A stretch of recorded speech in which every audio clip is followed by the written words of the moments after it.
Welcome back to another episode of TSP The Scuttlebutt. Myself, Richard, our co-host Andrew, and today our special guest TJ. TJ, how you doing, buddy? Doing good. Thank you for having me on. Yes, hey, it's our pleasure, man. Thank you for coming on. Before we get started here, I have a special announcement. Actually, I have a couple of special announcements. I've been holding this secret for a few months. Finally, my daughter said, okay, Dad, you can finally talk about it, which I've been chomping at the bit to tell this story. Finally, I am going to be a grandfather of a beautiful young girl. Holy shit. October. I can't wait. I'm super stoked about this. My wife and I, we couldn't be more happy. Bravo Zulu, Commander. Bravo Zulu. My daughter, who's going to have a baby, I'm proud of her. She's going to have a great little child, and I'm going to spoil the shit out of that little baby. Oh, yeah. It's awesome stuff. As all granddads should. So you're going to be a good one, Commander. I appreciate it, buddy. We're looking forward to it. Also, we had nominations for officers this past month for our VFW post. Oh, man. He's doing Stones River 12206 is literally not even a year old. I had the honor of starting a post from the ground up. We did this brand new post. Grassroots, baby. Grassroots. We went from post 4575. We jumped over. We started a core group of us. We started a brand new post. And sadly, I'm not stepping away from the group. I am stepping down from being the commander. And I couldn't be more happy and more proud to my buddy Andrew here. He's going to step in. And from now on, when you hear us talking on the Scuttlebutt podcast, it's going to be me calling Andrew Commander instead of Andrew calling me Commander. But that's funny because I'm still going to call him Commander because once you're a commander, you are always a commander. Always. But thank you, sir. Yes, it's been an honor. And like I told you earlier in a Facebook post, my only regret is I wasn't able to bring this post to All American, but not that we didn't do the work. We did the work. We just weren't eligible because we're a brand new post. And if we had started in July, we probably would have got it. But it's all that's good. That's another podcast right there. But Andrew, I guarantee, there's without a doubt, we're going to be All American next year with Andrew at the helm. There's no question whatsoever. No question. And but I can't tell you. But we've got really good news about something that I turned into the district at district meeting. So I can't talk about it, but we've got really good news. Stay tuned. Stay tuned. All right. So we got that out of the way. We gotta play that pitch for Jeff Sabins. Okay. Just reminding. I'm glad you reminded me because it's okay. I am a terrible human being. It's okay. Do you want me to read it at the end or something? He gave me a freaking link. He gave me a video, and then I totally dropped the ball. Hold on. You guys talk for a second while I find Mr. Sabins, we're a bunch of losers here. Yeah. Hey, listen. But we love you, Jeff. Yeah. Hey, we're not perfect here at TSP the Scuttlebutt, but we're humans. We make mistakes. Our goal is our tagline is saving souls one episode at a time. We literally believe telling these stories, as you're going to hear from TJ Nichols here in a minute. I totally believe that, somebody out there in YouTube land, Facebook land, somebody is going to hear this story and it's going to be like, holy shit, man, I am not the only one going through this.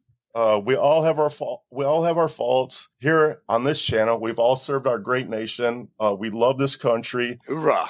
We have our faults, and we are here to save lives, 100%. I have it right in front of me. All right, let's roll, man. This episode is brought to you by Proven Valor Professionals. Every single day, our nation's veterans struggle to find meaningful employment showcasing their hard-earned skills. Often ones that are forged through that hard training, warfighting, and continued sacrifice, and so much more. Through Proven Valor Professionals, a veteran-owned and operated business service company, veterans continue to gain opportunities to prove themselves once again after service. As Proven Valor continues to take on more clients and companies, more veterans are achieving the chance to take on more opportunities and prove their worth. Within the first 30 days of launching their company, over 37 businesses and clients have increased revenue, enhanced their operations, and enabled their business to grow. This has all been due to Proven Valor professionals and their dedication to excellence. This all included more veterans joining the Proven Valor team and getting it in front of these companies. More clients equals more veterans. Head on over to provenvalorprofessionals.com to learn more about this company and what they are doing to help the veteran community. Amen. Oh, yeah. Thanks, Jeff. Yeah. We got sound bites on this show, bitches. Hey, all right, so that was good, man. That was funny. hey, so TJ, before we get started, just to let you know, no holds bar. Go ahead and say whatever you're comfortable with saying. You go ahead and just let it fly. I have a note here from my buddy Randy Reeves, who is can he say that? Is he allowed to say that? Can. I don't listen. We don't hold back on this show, man. You say whatever the hell you want. Randy Reeves is one of my Legionnaires from back home, and he was a helo pilot. Hey, Randy. Warrant officer, helo pilot. So listen, I'm going to be reaching out to Randy, and we're going to get his ass on the show, and we're going to talk to him. And we're going to find out how gay. Him. Yeah, we need to find out how gay I really am. Congrats, Grandpa. Nice. There you go. Very nice. Congrats, Grandpa. That's awesome. Randy's a good guy. He actually owns his own business. He's into like cybersecurity. We're gonna definitely reach out to Randy, get him on the show. So hey, without further ado, we're here with TJ Nichols. What's up, buddy? Nothing much. Glad to be on. Hey, give me your 30-second elevator pitch. Oh my God. TJ Nichols, who are you? What branch were you in? Name, rank, serial number. Let's hear it. You could probably take more than 30 seconds, okay? Hey, take as long as you like, buddy. Oh yeah. We're here for TJ you tonight. Yes. We're here for you. Well, I joined the Air Force into 3P051 security forces for the Air Force. Joined September 11th, 2007, and got out September 11th, 2011. During that time frame, I did flyaway missions from Las Vegas down all the way to Miami. Been to Afghanistan as a 50 cal gunner to Bagram Airfield in April through October 09. And then hey, TJ, we're no joke around here, buddy. Did I meet the mark? Did I get it? Yes, did I get it right? All right. I'm gonna let it play in the background. You just keep talking. Keep talking, TJ. Talk more about that 50 cal, man, later in the show. Oh, yeah. And then, after my deployment and everything, got back and started doing more flyaway missions, and then some other stuff I'll talk about later on happened, and it's kind of like propelled me to get out of the Air Force and everything, and all things leading up to me being back to Murfreesboro, going to college here in MTSU, getting my degree. Go Blue. I was stationed in Oklahoma City, Tinker Air Force Base at the 72nd Security Forces Squadron, and deployed out as the 433rd ESFS to Bagram Airfield, April through October 2009, where I was just rocking and rolling with the 50 cal and also perimeter security as well. After all that, I didn't know what to do. So I was like, hey, let me head back home to Memphis and everything and figure that out. And then hell yes. Hi, Jillian. Hi, kids. That's awesome. Thanks, Sonny. Love y'all. Hi, Addie. Hi, Trip. And then that's where I met my wife at awesome. MTSU. And, nice. I was pledging for a fraternity at the time to make friends and everything as well. So, we got to talk about that. What fraternity were you in? Sigma Phi Epsilon. Tennessee Theta chapter. Tau Kappa Epsilon. There you go. Nice, dude. So during that time frame, I met my wife at homecoming, and I was definitely rejected on the first date. Yes. And then after that, I kept on running into her, like grocery shopping or whatever. And I was like, well, we got to start this up and everything. And here we are Wife, 2 kids now. My firstborn, Addie, 2 years old. Actually, she's more like 15 now, but she's 2. Talks like a 15-year-old, sassiness like a 15-year-old. Everything's hysterical. And then my youngest son, Trip, he's 1.5, and newest addition to our family. He's named after myself and my father's name because TJ's Timothy Jr. My father is Timothy Sr. So Trip, Tripp. So Yeah, that's going nice. to look. And I was like, well, this is going to be great because it's going to look great across a back of a football jersey. Yeah. And everything. So there you go, right there. And that's where I am right now with y'all fine gentlemen and everything, all paths leading to this point. Yes. So full disclosure Fantastic. here, TJ Nichols is my neighbor. He lives just right over there. Right over Yeah, that way? right over there. That way? That Yeah, way. I think so. Yeah, All right. that way. Somewhere. But yeah, I've had the pleasure of having TJ at my house. We had a little veteran soiree in my backyard a year ago, March, and chaps, you were there. Hey, Commander, how many years of military service So was at that house that we night? had just a tad over 250 years. My goal. So when I first set this up, I was like, Yeah, I I told know. everybody, my goal was to have 100 years of military service in my backyard. Turns out we had over 250 years of service in the backyard. It was amazing, man. That's We it felt good, man. It sat felt a lot of love in around. that room. Yeah, we sat around, had a bonfire. Stephen Cochran busted out his guitar, played us a couple songs. It was amazing. It was Let cool. me ask you this real quick. Like, Yes, sir. how many years of experience do you think you have cataloged right now since you started this? Oh, damn. I wouldn't even be able to guess, man. Now, and just full circle, how many more years of experience are out there in your circle of influence that are just waiting just to be captured? Oh, Yeah, eons Yeah. worth. Hey, we have a big job ahead of us.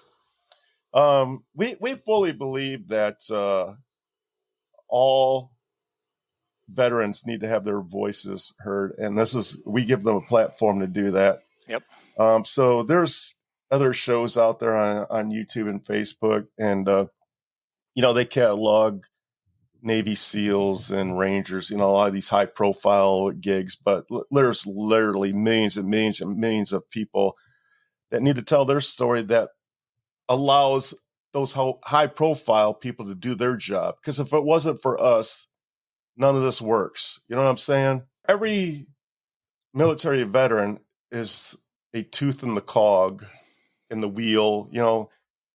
Without one, like it's not going to work. It will break. Yeah, it'll fall apart. Yep.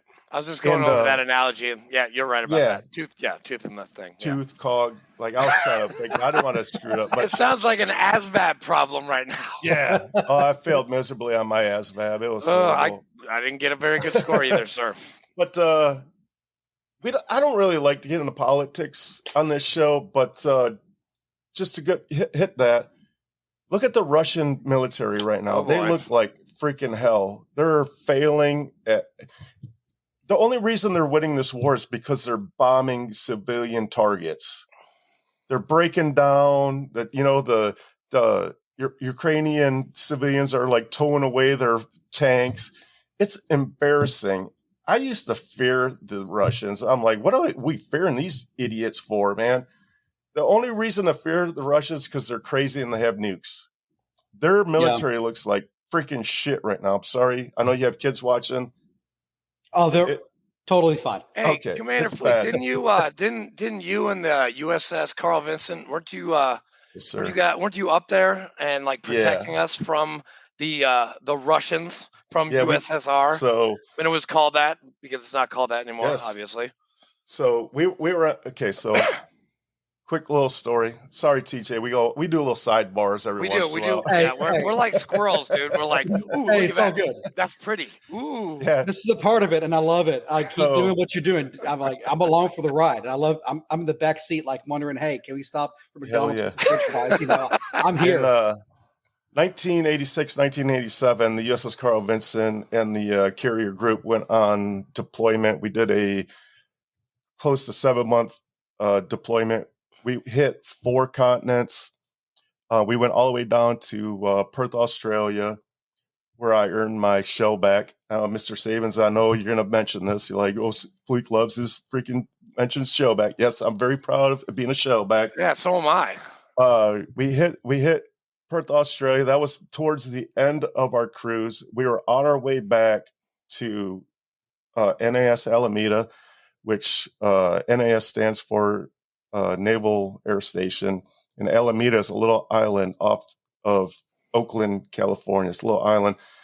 As soon as you cross the bridge off of Alameda, you're in Oakland, California. Go Raiders. We're on our way back, and next thing I know, I'm a yeoman on the for the air boss, so I see things that other people don't see, and I noticed that like all this cold weather gear has been flown on like for days. There's cold weather gear. There's antiseptics, like all this crazy stuff's being flown on. I was like, why is all this stuff being flown on, man? We're going back to California. What the? And then a couple days later, the word comes out. The skipper makes an announcement. Yeah, we're not going back to California. And this is in January. President Reagan at the time says, he wants to prove to the Russians that we can go anywhere and operate anywhere in the world, and we're not afraid to operate in any of the world. So he sent the USS Carl Vinson and the whole carrier group up into the Bering Sea, north of the Aleutian Islands in January. And so if you watch Deadliest Catch, the TV show on Discover, where they're out there catching crabs, I've seen it a couple times, yeah. We operated in that water in January. Not only were we out there steaming, we launched and recovered aircraft. And it is literally the only time that I had the pucker factor. It was bad. When I say it's bad, like, so the flight deck is 100 feet from the sea level. Waves were breaking the deck.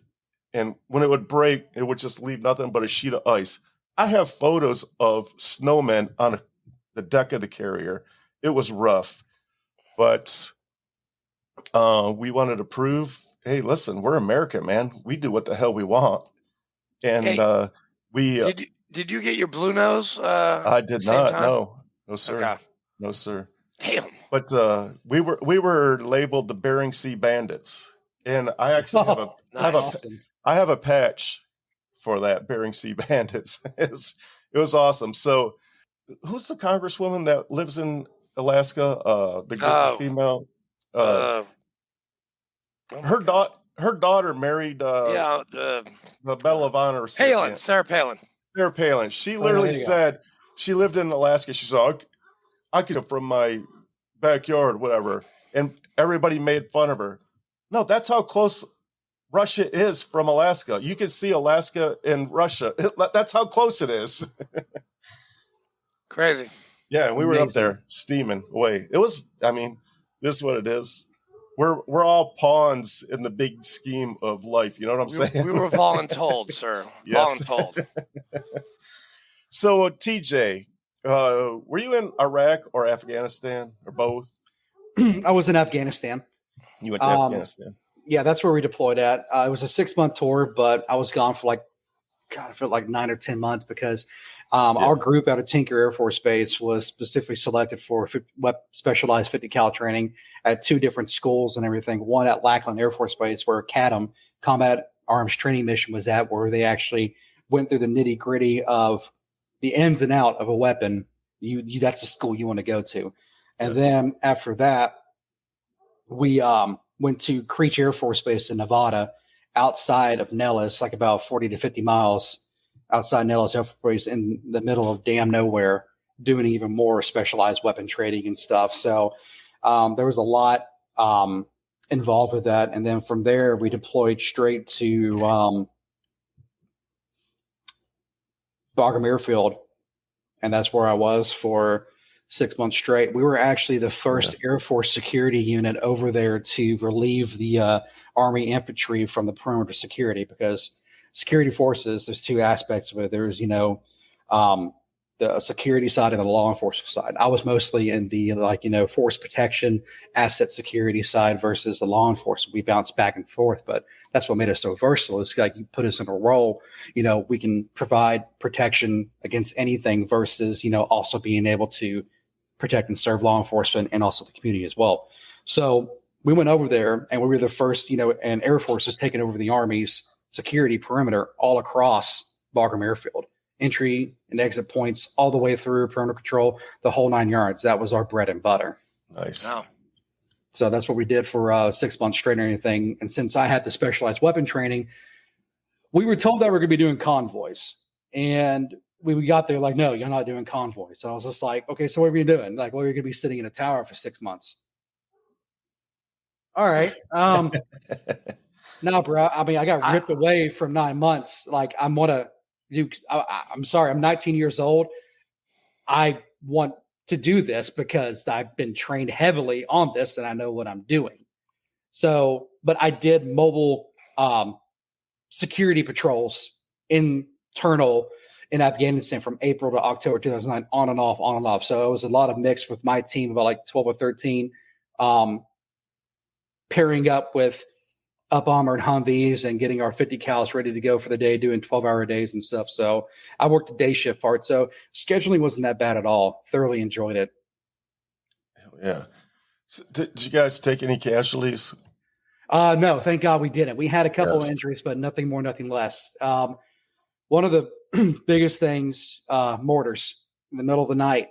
I can never ever forget that sound out of my head. I tell my wife, it sounds like a transformer, and like a transformer from the Michael Bay movies, straight up, just like something's unearthly. So like 1 or 2 o'clock in the morning, you just hear these weird, god awful sounds just coming over you when you're sleeping and stuff.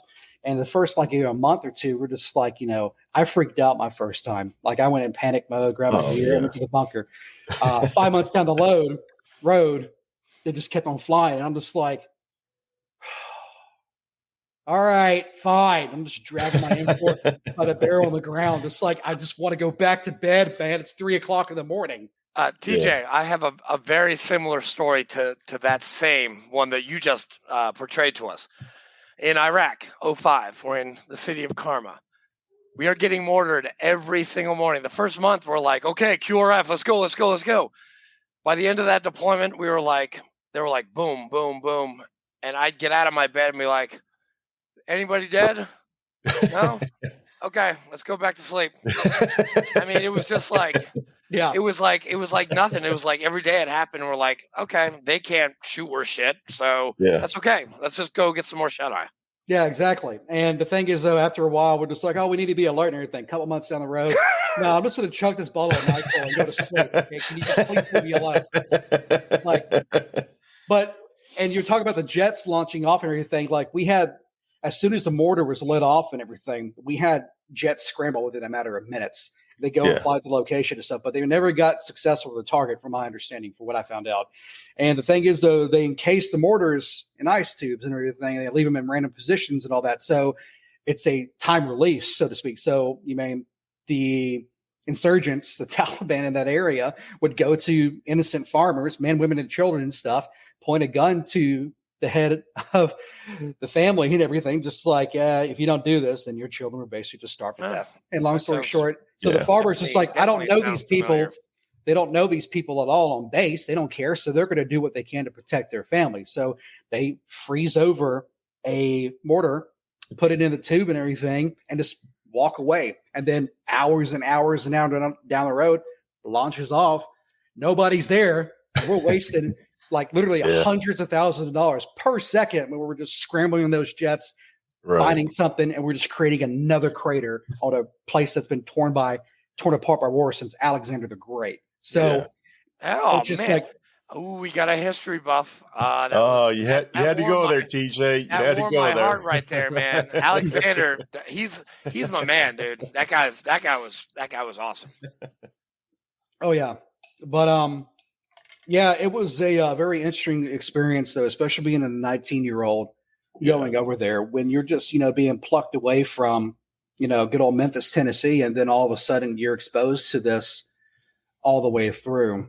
I mean, I can honestly say, would I do it again? Yes, absolutely, because Oh, that oath is still in my heart to this very day. And, you know, I don't, when they shut that base down, and that, oh man, that really struck a nerve with me because I walked the very sands there. I walked all across that base and stuff, and just seeing it ran over, like, all right, we're going to be out later. Yep. And all that debacle just unfolded. That was a very upsetting day for me. I bet it was. Yes. I can only imagine. I can't either. I was Iraq, so yeah. I feel I empathize with you. Yeah. Definitely, TJ. Yeah, I never been to Afghanistan or Iraq. Full disclosure. You fought. Hey, Fleek, you Yes, fought sir. the Russians, man. we're babies compared to Listen. you. Like Rocky and Drago. That's what I'm thinking. Yeah. It's not kicking out of my head. We didn't fight them. They were just too scared to come out. We were there. They didn't want nothing. So not with the Carl Vincent. No sirree. Just the firepower that's just on that one boat, and there's 11 of those out there. Like, why would anybody want a piece of America? I literally don't understand it. I've seen the firepower, man. Like, the only reason this country would ever lose a war is because of its politicians. Oh, Yeah. That's literally that is our one weakness in this country. That there's no reason this country would ever lose a war except for the politicians. And again, I don't want to get into politics. No, but you did. Yeah, that's the second time. That's the second time. That's the second in this time. Conversation. All right, so TJ, hold on. I got a question for TJ. Okay, What did you go ahead. major in at MTSU? Criminal justice, actually. Nice. I loved arresting people and shooting guns. And I figured I was yeah. like, hey, I got 22 years old. I'm like, hey, man, I'll just keep doing what I'm doing and become a cop here in Middle Tennessee. Why not? And then I did completely opposite of that. And I am in logistics management now. Where do you work? I work for Ryder, the box trunk company and stuff, but we do a whole bunch more than that.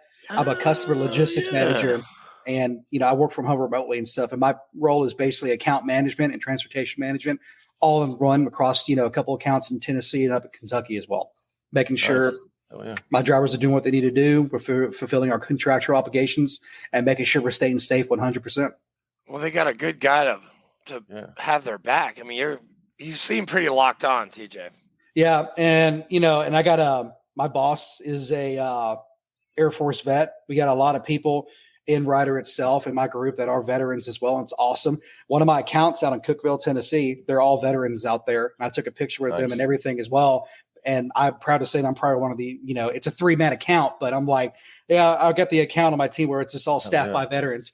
I got them for a picture and it's just like, they're rather old. I mean, I'm not going to sugarcoat it all. They're old. And the thing is, though, they love what they do. And when I was like, hey, man, we got a veteran group right here. I want to take a picture with all of y'all. It's like a bunch of angry, grumpy cats just trying to herd them all into one place. Like, why does he want to take a selfie with us? Leave me alone. So I got a picture of them like, and they're just like, can we boot camp picture? Exactly. And everything. So, I've been with them for the past 2 years and everything. And, I tried to actually go down the route of being a cop, but it just didn't work out. I tested out for Brentwood Police Department, and I went through the second parts, passed the test and physical and all that, but it just didn't work out. But I can tell you what, from my background and being in law enforcement and being in that asset protection and going to school studying for honing my skills even further, it makes me a successful person getting that outside perspective when you're trying to figure out a root cause for a problem and approaching a problem as simply trying to solve the murder, basically. Dang. So you, man.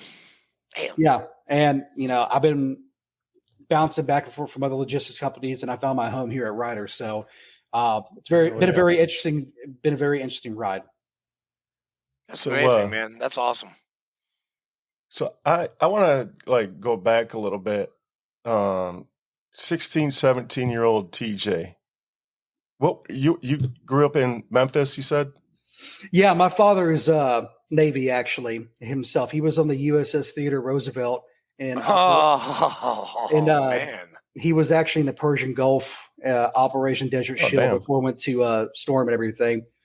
He was outside a phone booth of his carrier and everything when he found out when I was born and everything, hopping and jumping up and down through the payphone in the rain and stuff like that and everything. So he was deployed to the Persian Gulf. He was an electrician working on the planes on the deck of the U.S. Theodore Roosevelt. So what's Nice. what's the nomenclature for the Teddy Roosevelt? Is that the big stick? No. Oh no, that's Yeah. that's the Eisenhower, right? Is that the Eisenhower? Okay. I don't know what the Teddy Roosevelt their nickname is, but I used to know. Are you looking it up right now? I am not. I'm trying to do I'll something look else it up. while we're talking. I think it's the Eisenhower that's the big stick because Paul Freeman he retired off the big stick. Was that the? I don't know. You're the history buff, buddy. Hey, classical studies. Okay, I did not cover my U.S. military history is actually terrible. They didn't stress it in high school, and then I took Latin for 6 years, and I was like, I really like learning about the Romans and the Greeks, and my American history, I'm actually honing up on it right now. So, All right, it's all good, buddy. Teddy. So 16, 17-year-old TJ. Yeah. High school. What were you doing in high school? So what I'm getting at is Nope, it's called the Big Stick. Oh damn! Sorry, See, I was wrong. So I was It is wrong. called the Big Stick. I was wrong. I'm sure Paul Freeman would have loved to correct me on that. I know. Where is he? He's not even listening to us. He just moved back. He just moved from Dallas to Chicago within last week or so. So he's in his very nice palatial estate. I mean that. Nice job, Paulie. Way to go. Yeah. What the hell, bro? Sorry, TJ. Continue. My bad. Yeah. So where I'm getting at is I want to know what teenager TJ was doing in high school. Were you an athlete? What made you decide to join the military and do what you're doing today? Oh man, TJ in 16 and 17 school was a part of my language, but a shithead. He was a track star. Okay. He loved athletes. He loved sports, anything athletic. Like I loved everything that had to deal with the competition and stuff. And Yes. I did track and everything, but then I was focusing on definitely the wrong things as a high school senior. So yes. My inspiration to join was actually my dad. After he went through, he's actually paralyzed waist down because there was an incident on the carrier of USS Theodore Roosevelt, and he got shipped out to Germany from the Persian Gulf, and they paralyzed him for waist down. And he's been like that ever since, like that. But that's never stopped him at all. And I'll get into that a little bit later. But he told me this very specific thing, when I graduated and stuff, because I was just actually before I graduated, because C's were good for me. I'm like, hey, I'm good with that. I passed this test with a 75. That's like a C minus. Alrighty then. Hell yeah. Looking back I at like now, those scores. Yeah, exactly. College, different point though. Like I had a B plus average. Yeah. But he told me this, and he set me down, and he was like, you can either do a full-time job at JCPenney's, which I was working there like part-time with school and everything. Yeah. And I hated it absolutely because I had to wear a shirt and measly tie and stuff and just do retail and everything, which props to the retail people, especially in today's world. Like, love y'all to death. And then I can do that full-time job at JCPenney, or I can do college at Southwest Community College and stuff, just taking some part-time classes. Back then, that wasn't really like a thing to strive for after, high school.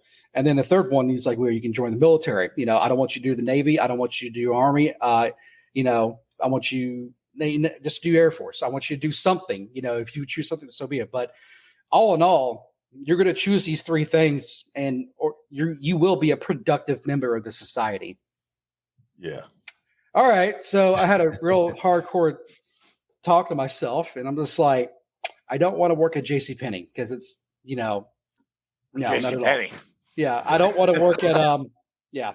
I'm like, I hate this job. All right. This is just getting by to get gas money and beer. Correct. All right. So then, I don't want to take some BS classes at a community college and stuff like that. Still be home and whatnot. Let me explore this Air Force option. Hey, security forces. All right. Let me this punk. All right. That's and everything. It's like, hey, you're going to be a cop. All right, cool. And there we have it. I mean, that's what was going on in the first place with, high school TJ. When he was sophomore, junior year, you never thought of actually having to be a part of the military. But then all of a sudden, my dad was the inspiration behind that. Well, nice. Inspiration or forced inspiration, either way, the best decision I ever made. And nice. I'm glad that I went through that. So I want to make a point here. This is how long this country has been at war. Your father and then his son served basically in the same war. Yeah. That's incredible. That's mind blowing. Oh yeah, absolutely. I mean, with his military experience and everything, he would have been a lifer and then some. Yeah. He loved every aspect of it in the first place. But, you can't really mess around with DOD doctors and everything. They have this impenetrable bubble around them. So he's been in a wheelchair for all of his life. But I have a little brother and a little sister, too, who are doing great things now. My little brother's a Marine. He works on he was working out on Blackhawks. And he's in engineering school in Memphis right now. And, he's married as well. And then my little sister, she is rocking and rolling in Memphis and everything, working at First Horizon and stuff. Yeah. Just recently got a new job, new promotion there. My dad has an awesome bumper sticker collection on his van. Nice. And, the joke is like, I'm trying to get my little sister to join Army because let's just fill that out. That cover looks them up. Great. Yeah. Exactly. Cover them all. Yeah. But she's like, nah, I'm good, bro. All right. You know what you're missing out? No, I do. Well, all right, cool. I want to take a second and thank the Nichols family, man, because it sounds like there's a long line of military veterans there. And if it wasn't for people like you guys, who knows where this country would be. So yes. I tip my hat to Mr. Nichols and his children. Yes. So TJ, sorry, Commander. Oh, go ahead. Go right ahead. No, I just came back from your lovely city, actually Collierville. There you go. I was there for Friday and Saturday. And Collierville is a really, really pretty town. I'm not really impressed with Memphis. Kind of scared to go, especially to Beale Street. You need a flak jacket and a Kevlar and a 9 and an M16 when you walk down that street. Yeah. That's kind of crazy. Yeah, absolutely. That other areas like, Germantown, Collierville, Cordova. Germantown, beautiful. Collierville. Where are you Bartlett. from? Bartlett. Oh, you're from Bartlett. We talked about Bartlett this weekend. Yeah. So that's Bartlett, where I found out that Bartlett is an untouched gem for veterans and getting them into the VFW. I'm just saying. And I'm not going to say who said that to me, but thank you. Bartlett's awesome. I've thoroughly enjoyed growing up there and everything. And I take the chance to, every time when my wife and I go back, full circle, I take the chance to take my kids to where I went to elementary school at, where everybody else, the playgrounds that I touched, the streets that I ran and walked and broke curfew multiple times and snuck out of my house, to, the very points to where full circle, actually, my wife and her family lives about 20 minutes away from my family in Bartlett. Wow. So, and she went to Bartlett High School and I went to Bolton High School. That was in Arlington, Tennessee. And all these years later, we meet each other. And then all of a sudden, hey, you live about 15 minutes away from my family home. I'm like, hey, you live right here? I'm over here. we still argue about, the best directions to reach houses and stuff like that. It's like, no. You know, it's like, I know these streets. All right. I got it. That's a constant thing. So it's awesome to have that, little story between us, because we never, that's so amazing. Like, this was meant to be. So How long you guys been married? Since June 2016. Congratulations. Yeah. Thank you, and everything. And we just, we've been together for 8 years, and boyfriend and girlfriend, basically 8 years. We met actually April 7th. So, dude, you're kind of freaking me out, man. You really are, because my wife and I, we had our first date on April 1st, and then we dated for 5 years, and then got married in 2018. And we kind of like she was Nashua, New Hampshire. I was Exeter, New Hampshire. It wasn't like 15 minutes away. It was like kind of like 45, but we were still in New England. A lot of similarities, TJ. Yeah, I know. Yeah, exactly. It's awesome. Andrew, you're confusing me. You're telling me that your wife knew you for 5 years and she still married you. Yeah. Dude, okay. And if she's watching, and I'm sorry, but I was actually kind of scared to ask her father for her hand. So I was waiting, and I'm like, and my dad, father-in-law, he's Air Force, 38 years. He was not in Cambodia. He was a major, and he was kind of intimidating, and it took me a little bit to get up the courage to ask him. I was like, "Hey, can I marry your daughter?" And he's like, "Yeah, sure, man. You should have asked me like last year. What the fuck's wrong with you?" So, and we've been married 3.5. So TJ, she loves me. TJ, just so you know, his father was an officer in the military. Himself has bachelor's degree, master's degree, and what does he do? He joins enlisted in the Marine Corps to be a grunt. Okay, all right. I have to hold on. Yes, I mean that's awesome in itself. Just like I'm going to do this, and then I'm going to blame my recruiter on this, because he said you should go be a Mustang. I'm like, yeah, do your first 4 years as infantry and then cross over. I'm like, okay, cool. That sounds good.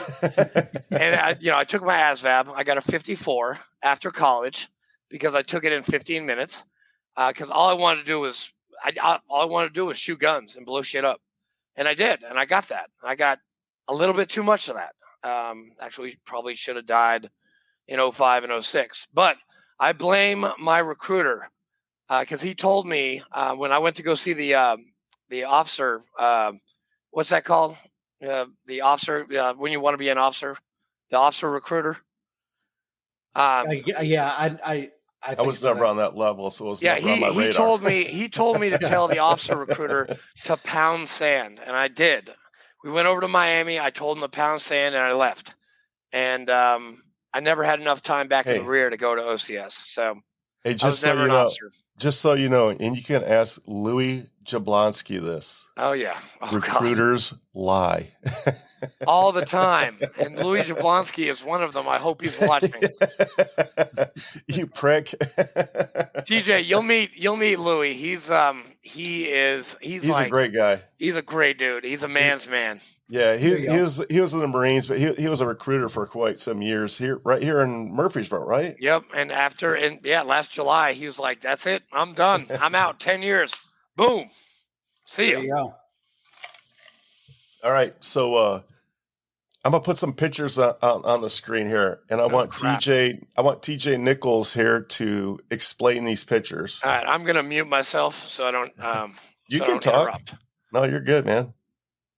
Oh, look at this was. Yes, the blue shirt. That's right. I remember. There he is. Shit. Bro, look how fat you were, man. Oh my God. Okay, damn. Okay, that was a little rough, Commander. Cease fire. What are you doing? But you did have a hell of a beard, like Andrew said. So, yeah. This is my backyard. This was the when I first moved in. It was August. This August would be 2 years. My goal was to have a get all the veterans in the neighborhood together and have a little revival. TJ showed up. I'm going to go from left to right. TJ. Then the guy standing next to TJ Foster. is the guy that I served with, John Foster. John Foster. And then the fat guy in the blue that's matching with his green shorts. That's me, Salty. And then I have my arm around my buddy Tony Ortiz. He retired. I served with him. He's retired as a chief petty officer. And the guy with the walker, he's also in the neighborhood. That's Ray. He's a Master Guns. Master Guns, Marine Corps. And next to him is one of the most phenomenal people I've ever talked to in my life. One of the smartest dudes. Yeah, he is. He's a smart dude. Literally talked to personally, and which pains me to say, he was a Marine. Like, how is a Marine so damn smart? Okay, seriously. Is it like make fun of the Marine Day today? I mean, come on. Listen, you guys have a persona, man. We do. The guy behind Greg Pease is none other than combat veteran Army, Jason Connors. He is a badass insurance salesman. If you need insurance on your home, your vehicle, life insurance, whatever insurance you're looking for, he's the guy you're looking for. The short guy that's 4 foot tall next to him. Another guy that I served with, Paulie Freeman. If you're friends with me on Facebook and you see me and Paulie going at it, you would think that we hated each other. That is not the case. I have mad love for Paul Freeman. The man standing behind Paul Freeman, grabbing his ass, is none other than me. Andrew. I kind of do that from time to time. I'm sorry. So if I grab your ass, just you and be like, he's just Andrew. He's just doing his thing. Yes. Standing to the left of Andrew is singer-songwriter Stephen Cochran. He's got he which amazes me. He doesn't have a Purple Heart, but he was blown up, left for dead in Iraq, right? Iraq, yeah. He's working on getting a Purple Heart. He's called me and I've given him I don't understand why he doesn't have a Purple Heart. He literally died on the battlefield. He was paralyzed. He was in a hospital for years. Bethesda, they did exploratory surgery on him. Now he's walking and touring the country. And a kick-ass songwriter. That's what he is. Yeah, complete badass.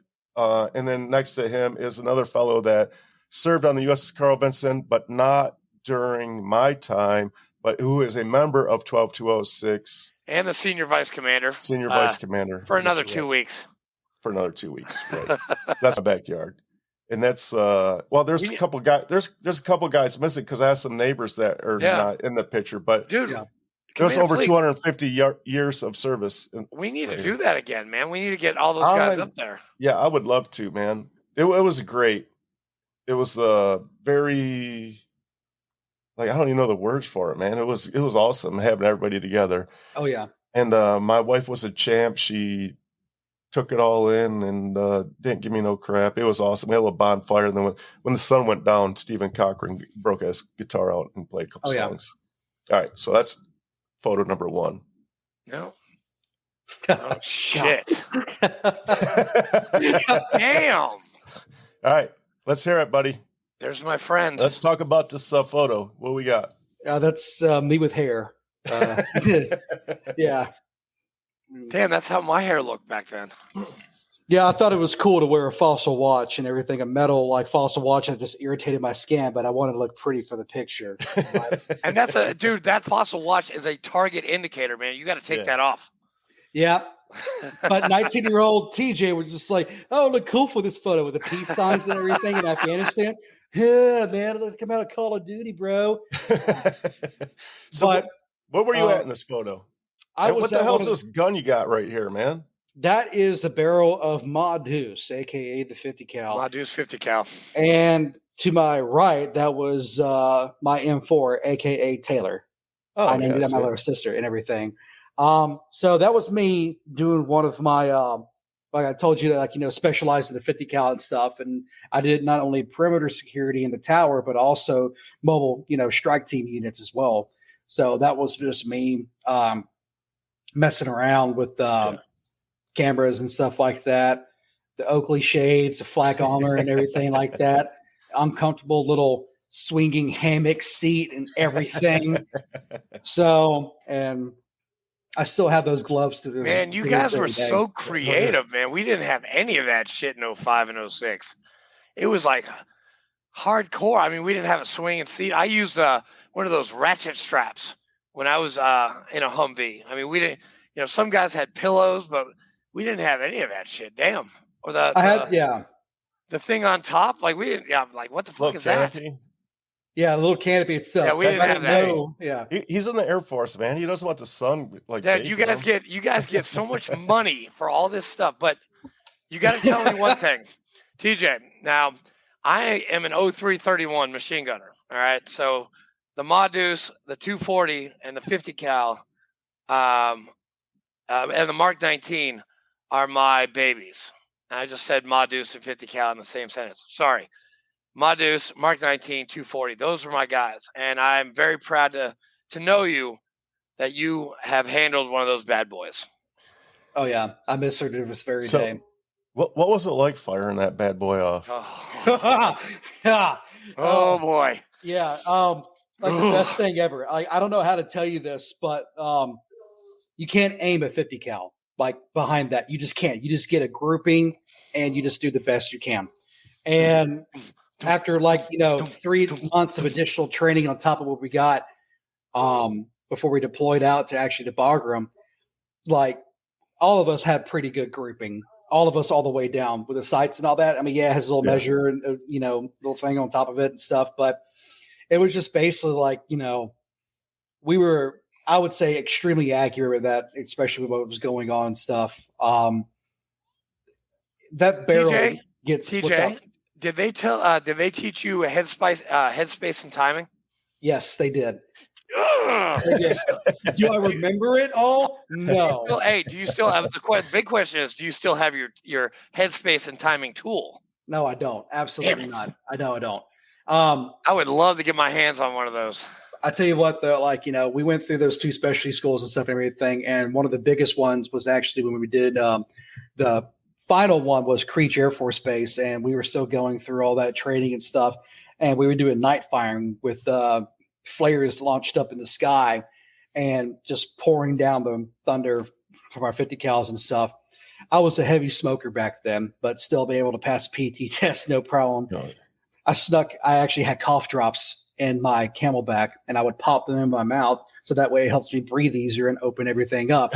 So, but, damn, that's a good idea. That is a good idea. There you go. But during night fire, that barrel itself, if I were to take a picture of that at night, that barrel would be just bright blue and red. And I lit my cigarette off of that barrel. That's one of my favorite memories. That's music to my. I used to do that same thing, man. Because I don't smoke anymore either, but I used to do the same shit, man. Damn. So what's the rate of fire on this thing? Like how often you're sending off a shell? TJ, I'll let you. I'm going to see if you're right, but TJ, go ahead. No, I'm going to go to Rabbi Google on this one. Oh my God. Yeah. Full. Let's see, half load, full load, and then shit. What's the rate of fire? Damn. Man, you guys are getting old, man. I know, dude. So you're looking at about 450 to 600 rounds per minute and everything with a 1 in 3 count with the, but the thing is though, like those bullets are so big though, like that's the only thing they're that big. They're big. You don't want to see that thing coming, because as soon as you do, that's a 50, and then all of a sudden you're just turned to mist. Did you fire any Sabo rounds or APIs or anything like that? Honestly, no. It was just the basic rounds that we got in the first place. Because apparently, from what the instructors told me, these things are expensive, so you're just going to get the basic stuff. And I was like, I mean, can I still destroy stuff? Oh yeah, you can. But we just can't do the expensive stuff. Dude, I fuck shit up with that fucking gun. I'm gonna be very honest. I fucked some shit up with that gun. I miss firing that weapon, man. I really do. And I'm getting all tingly right now. I can feel it in my nether regions right now. Damn. I got more photos. Here we go. Oh yeah. That is a badass 2009. I remember that timestamp. And the old camera phones. Remember those? Oh yeah, absolutely. Yeah, this was a camera that my family got me and stuff like that. I also had this thing called like a flip video thing. I don't know if y'all. No, I never. No, didn't have that. And I had a Zune. Like I had that block of a Zune thing, knockoff MP3 player and everything, Microsoft Zoom, and that was my source of entertainment. This is right here. This was called Cobra 10, and this was just me doing my perimeter control duties and stuff, mobile and riding around and stuff. And that was me definitely with the dude. Is that a cigarette in your hand? Oh yeah, oh yeah, yeah. That was the keep my sanity. This basically. Yeah. I like the bandana. Yeah, that was. I have a couple of those actually with me, and I still use them a lot because that thing was just when you're putting that helmet on and you needed that extra comfort and just sand protection from you itself. Oh yeah. But yeah, this was outside of Cobra 10 and everything. That was a huge entry control point, and this is just us just chilling and just doing our regular checks and everything and stuff. So, yeah, I'm extremely sweaty in the background because I can tell because of the coloration of the flak of my gear and everything. I hate the heat from this deployment. Like I'm just not a fan of heat. Oh, me too. I can't wait for Christmas. All right, I can't wait for it to get cold again. Yeah, exactly. I do not like it hot. Yeah. What you don't see in this photo is the Air Force maid. She's on the other. She's behind the camera. If you look behind where the barrel's at, right there, you'll see another canopy, and that's actually on top of an MRAP that we had stationed at that. Yeah, that one had the automated turret. I was in the upward Humvee and stuff. I didn't go through the MRAP training and everything for that, but my bread and butter was just Humvees and 50 cal. Dude, Commander Fleek, this is the first time you've done this on a Scuttlebutt podcast where you do the photos and we're all about breaking the molds here. No, I love it, man. Oh, look at that. Look at that smile. Look at that smile. Look at that. That was me in tower duty and stuff, just 12 hours just by myself. And you got a whoopee as a curtain. That's awesome. Right. Absolutely. And yeah, I just got tired of looking at scenery. Dude, I mean, you're cheesing big time in this photo. Yeah. Well, it was all like, we're like, yeah, look how good I look and everything. Oh yeah, working out like six. I'm kind of a big deal. That's what that picture says. Yeah. I'm kind of a big deal and everything. So, fortunately, I love this photo because I don't have the DAP armor. I was never issued it. The flak sides and everything. Some of my other people were, and they absolutely hated it. And I hated it. Nope. I hated it. I agree with you. Hated it. Couldn't stand I was just glad just to get the basic setup and stuff. And, I believe the reason why I'm also smiling like that, I think that's a genuine smile because it had air conditioning in that. It wasn't too bad. Of course you did. Of course you did. And we took the tower, we took the security away from the Army. So that was already pre-installed when I got there. See, I didn't even know what air conditioning was when I was deployed.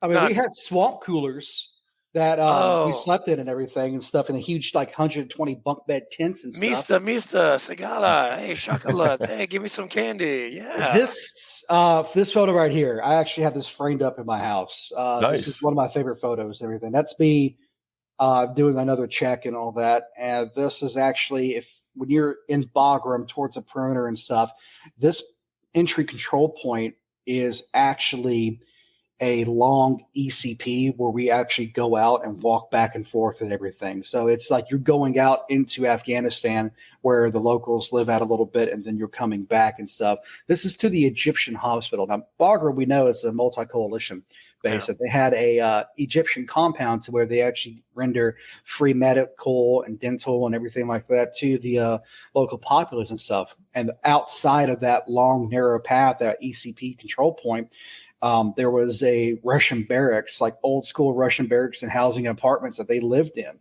that, was left over and stuff. And they were funneled through that. I had some candy and stuff and everything as well. And I was just walking through this. Nice. And, my buddy captured this. Hearts and me minds, baby. everything. Hearts and minds. And, I wanted to, convey, and I remember just, I can remember the sight, the smell, how hot it was that day, the feeling of the heat, but feeling so joyous to see, just like, hey, it's not, let me just bring a little bit of smile to this.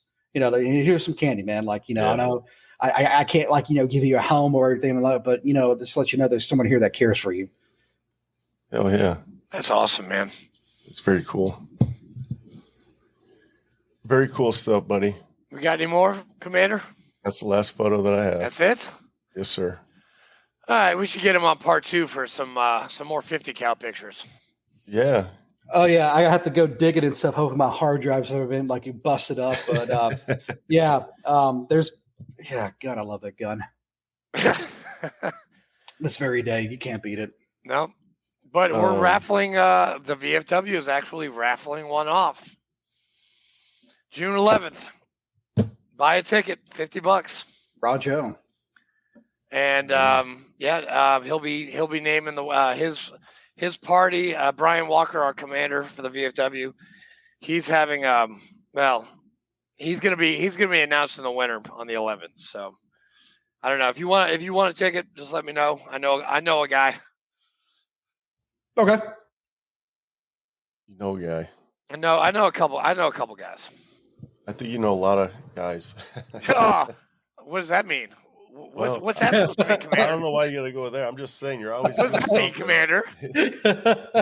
God, it's just, hey, man, this dude, this whole thing you've done with the StreamYard, it's just, it's a game I don't know, changer. it just flows, man. It's nice. I like it. It's a game changer, and we're a little bit over an hour here, so we try to keep about an hour. But I just wanted to. We need to do TJ part 2 because we're always we would love to have TJ back on. Oh yeah. So I also want to say that we turned this podcast into a nonprofit. I'm going to be starting some yard art here shortly, and so all the money, all the funds that come in. So we have some Patreons and we have a tip jar and all the works. Like, feel free to throw us a few bucks. All that money goes right back into the veteran community here in Middle Tennessee. I'm going to be doing some, like I said, I'm going to be doing some yard art, and I'm fast tracking one right now. I'm building I'll post some pictures, hopefully the next episode that we do. It's not quite done yet, but I'll post some pictures, show you what we're all about. But cool.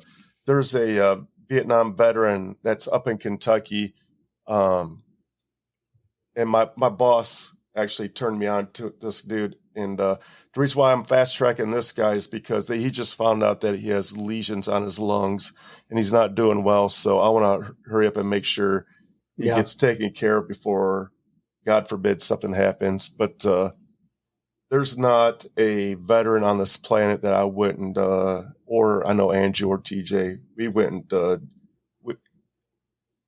turn our backs on anybody. If anybody's out there, you're having troubles, anything at all, like whatever it is, you're having female troubles, or if you're a female, you're having male troubles. Or if you're having drug issues or whatever with PTSD, or you're trying to find your way. Alcoholism. Listen, our phones are open 24/7. You call us. If we can't help you out, I guarantee you, in our circle, there is somebody there that's going to help you. I promise you. Yeah. Guarantee. Yeah, absolutely. I promise you that. If you're having suicidal thoughts, anything at all, please, for the love of God, call us. Reach out. We will get you your help. Yeah. TJ Nichols, I appreciate you coming on. Thank you for your service. Thank you, your father, your brother, the whole entire Nichols family, Nichols clan, your wife for putting up with your ass, your children, the neighborhood. Like, we have a great neighborhood here for the most part. Oh yeah, and like I said, I was talking to you earlier before we got started. This is an amazing collective piece of art. I mean, it's an ever evolving thing. And, Yeah. you know, like to document and to actually capture like a living piece throughout the history of our nation itself and all the Yes, way sir. through, like, you know, these experiences, you know, that you capture are honestly going to be helpful to the next person in line, because Yeah, 100%. Yeah. you know, we want to see purity and just something that's not tainted or corrupted by, like, you know, big media or big corporations Yeah. or anything. It's all about, you Correct. know, starting from the bottom and then just Yep. going your way up and, you know, capturing hundreds upon hundreds of years of service. Yeah. I mean, it's a collective piece of art that's and it's never a beautiful part of it. It's never going to be the same. Never. Not one Right. instance at all whatsoever. Yeah. It's going to be fluid, but always changing, because each person, their experience is so unique that Correct. somebody else is going through some extremely similar circumstances that may be able to help them from going all the way back from Korea to, like, you know, what we're doing right now in Ukraine and what's going on with that. You know, there's a soldier, there's an airman, there's a seaman, there's a Marine out there. Just like, I wonder if there's anybody out there that's going through the same thing, the same thoughts and emotions We all that have. I'm going through right now. Yep. We all have Who similar stories. And Exactly. TJ, I don't even know you from a hole in the wall, but you and I have we connected big time. we connected like very, very quickly, because, you know, some of the same circles, the 50 cal, which is, you know, that's our bread and butter. So, I mean, yeah, and you're totally right. I mean, everybody has something that they can share, and I promise needs you, to be heard. I promise you, there's American boots in Ukraine right now. They're not telling us that, but I promise you, they're there. I know there are. Oh yeah, they're going to tell us. They're not going to tell us. It's going to be found out when we see. Commander, I know a couple that just came back from there, and we know them very well. Yeah. And they're Americans, and one was a Green Beret. So, but I'm not going to give you his name, but he just came back. So, like, to piggyback off what you were saying, TJ, so full disclosure, we were approached by a producer a while back, and he wanted to I think he wanted to whore us out, but like, we're not about that. Oh, yeah. We are we're grassroots. We do this from the heart. We don't do this for money, and I'm damn sure I'm not going to let some producer jump on it and him make money off us. Like I said, I turn this into a nonprofit. Every single nickel that comes in to this channel goes back to the American veteran. And you have my word on that. America, you have my word on that. I promise you, we're not here to bastardize your freaking stories. We're here to shed light on your story. Every American veteran has a story, whether you were deployed or stateside. Everybody you have a story, and this is your platform to put your story out there. I started this because years and years and years ago, when I was a kid, both of my grandfathers are both combat veterans. One was in the Navy, one was Army, marched all the way through Europe. He was shot literally a week before the fighting ended in World War II. And I always asked questions, and I would ask so many questions that my grandfather would get upset, and he would shed tears over it. My mom would literally lecture me, "Stop asking your grandfather questions about the war. It upsets him." But like, I was intrigued. And then I myself became a veteran. And I always thought to myself, like, I want to do something where, like, I just go and sit down with somebody, put a tape recorder in front of them, get their story. That way one day I can pass that story on to their family. But then this podcast thing blew up, and I was like, what a great freaking avenue to do something like this. So I literally called Andrew up and said, "Hey, Andrew, I want to do this project. Would you be interested in being my co-host?" And he was like, Yes. He was like, yes. What? Yes, that's No fucking hesitation. awesome. That's awesome. Let's do this. Hey, I'm just honored to be here, man. I'm It's great, man. Thank God I'm pretty, because my voice sucks for radio. I add something to the show, so that's good. Hey, Andrew's got a great story, man. He's a combat Marine. He's got a Purple Heart. I partied on a boat for years. Hey, Commander Fleek, I got NJP'd in Iraq in 2005 for drinking in Iraq, and I got busted down. I had just picked up Lance Corporal E3. I got taken back to E2, then made E3, then made E4. Then I got out. And that Navy ship life, man. I'll always remember that. Dubai. I got a triple nickel. So I mean, I got an Article 15. Yeah, Article 15. Andrew, you ask everybody. You didn't even ask him, and he's got one. You got Oh yeah. Damn it, Andrew, you blew it. Damn. Right. Well, you have an NJP too? Hey, we were going to close this out. Now we got to hear this story. Yeah, I know. Yeah. Man, it's very simple. Like, I was at Lackland Air Force Base, and we were throwing a hotel party and stuff. But the thing is, though, I only had like 2 beers, and I went to bed and stuff. Everybody was just telling each other left and right and stuff. And then I was just guilty by association. And then I was just like, yeah, I was there. I had a beer or 2, and then I went to sleep. I mean, I don't know what else. And they busted you? Yeah, they busted me and all that. I had to spend some extra time just, Did you have to go to SACO, substance abuse counseling officer? Not even that, just a slap on the wrist, extra duty and everything. Did you lose rank? I had extra duty. I didn't lose rank. I just got suspended rank for the time being. It was a very low level. What? Man, see, I lost rank. I had to clean porta shitters at Camp Fallujah for like 6 months. It was horrible. It was terrible. But I didn't even do that. Like, I just walked around and I did administrative duties and then just cleaning and stuff. And towards the end of my thing, I was actually helping out with the other new recruits coming out of cop school and everything, and their papers, and organizing that material and being like a right-hand man to like some of the NCOs to get all that stuff gathered up and everything. Kind of like, the adult babysitter of like, all right, people, let's, shut up and move listen. Move along, guys. And then I got my, I was supposed to go to one of these missile bases and stuff, somewhere in the Midwest and everything. But because I got in trouble, that processing just got completely eradicated. So Tinker Air Force Base, here I come. So it's pretty much it. Wow. So one of the guys that I served with, he is literally one of my best friends in life now, but we served together, and when we got out, he was my best man at my wedding, and so we have a long history. But remember this name, Andrew, when Ron Taco comes on the show. Ron Taco. His name's Taco. Everybody calls him Taco, but I try not to call him Taco in front of his family because he's Mexican and his family gets pissed.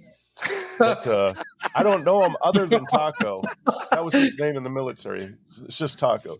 Yeah. But now he's a Chicago police officer, homicide detective out of Chicago. He's the one I'm going up to his retirement party. Retirement party, that's right. But, he will be on the show in the next probably couple weeks. But good. I want you to ask him. I will. About that, because that I'm putting it in my notes. I'm putting it in my notes right now. That motherfucker missed ship's movement. Oh, Article 87. Not only did he miss ship's movement, we were on our way to Westpac. He missed fucking deployment. And he's got a great story. He was gone for a couple of weeks, and then they flew him. He turned himself in. They flew him out to the ship. And he did some serious time in the brig. I mean, this story is freaking awesome. And now he did time in the brig himself, bread and water. And by the way, when you get bread and water in the Navy, they only give it to you every other day. One day you starve to death. The next day you get a piece of bread and water. And then you starve to death. And then the next day you get bread and water. That's how they roll in the military. Wow. Now he's a Chicago homicide detective. Hey, listen, I didn't do any break time, so I don't know about that bread and water stuff, but that sucks. I'm sorry. Yeah, well, we're going to get that whole story here in a couple weeks. All right. As soon as I can lock him down. Yeah. All right. Well, Commander, thanks a lot, man. Andrew, TJ. thanks for coming on. Hey, my pleasure. It's a pleasure meeting you. Buchanan community. Thanks for tuning in and listening to us. Thanks for giving us the opportunity to tell our story. We appreciate it. We're doing. I feel better already. Yeah, it's great. I love listening to these guys' stories. Even though they're Air Force, we still love them. Hey, that's the beauty of being in the military. We all rib each other. We all make fun of each other. Oh yeah, Hey, That's what let- makes us better. I mean, let a civilian talk shit about Yeah, an Air you're Force. way- or Oh, no. you don't want that. they're gonna catch these hands versus Yeah. like, oh yeah, you're gonna eat It's on. crayons. Oh, you semen and all that. But Yeah. everybody outside our bubble, just like, Yeah. oh nah, bro. Yeah. Nah, bro. Nah, walk Good away. Walk away. All right, guys, man. All right. Till I love you next time. guys. Love y'all. Thank you for having See me ya. on. I really Yes, appreciate sir. it. Our pleasure. God bless.